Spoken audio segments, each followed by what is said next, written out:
વરસાદના એલર્ટની વચ્ચે ઉત્તર ગુજરાત અને અમદાવાદમાં જળબંબાકાર. અમદાવાદ શહેર અને ગ્રામીણ વિસ્તારમાં ખાબક્યો ધોધમાર વરસાદ. બપોરે 2 વાગ્યા સુધીમાં 155 તાલુકામાં વરસાદ વરસ્યો.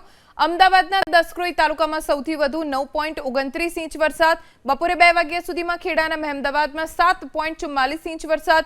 ખેડાના નડિયાદમાં 7.28 ઇંચ વરસાદ. માતરમાં 6.06 ઇંચ વરસાદ. કઠલાલમાં 4.72 ઇંચ વરસાદ. વસોમાં 4.61 ઇંચ વરસાદ વરસ્યો છે.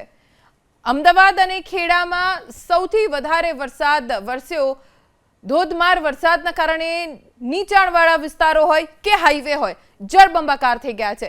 ખેડાના માતરમાં 6 ઇંચ જેટલો વરસાદ વરસ્યો. વસોમાં 4.61 ઇંચ, કઠલાલમાં 4.72 ઇંચ, નડિયાદમાં 7.28 ઇંચ, મહેમદાવાદમાં 7.44 ઇંચ અને સૌથી વધુ વરસાદ ક્યાંય વરસ્યો હોય તો એ છે અમદાવાદનું દસક્રોઈ, જ્યાં 9.29 ઇંચ વરસાદના કારણે જળબંબાકાર થઈ ગયું. આ તરફ ખેડાના મહુધામાં 3.94 ઇંચ વરસાદ વરસ્યો. તો ખેડા તાલુકામાં અત્યાર સુધી 2 વાગ્યા સુધીમાં 3.74 ઇંચ વરસાદ વરસ્યો છે. બપોરે 2 વાગ્યા સુધીમાં ઉમરેઠ તાલુકામાં 3.74 ઇંચ વરસાદ પડ્યો. નડિયાદમાં 7.28 ઇંચ વરસાદ. ઉત્તર ગુજરાતની વાત કરીએ, અરવલ્લીના ભિલોડામાં 3.39 ઇંચ વરસાદ પડ્યો. તો વરસાદના એલર્ટની વચ્ચે ઉત્તર ગુજરાત અને અમદાવાદમાં હજી પણ જળબંબાકારની સ્થિતિ જોવા મળી રહી છે. અમદાવાદ શહેર અને ગ્રામીણ વિસ્તારમાં ધોધમાર વરસાદના કારણે રસ્તા જળમગ્ન બની ગયા છે. સવારથી જ લોકો મુશ્કેલીમાં મુકાઈ ગયા છે.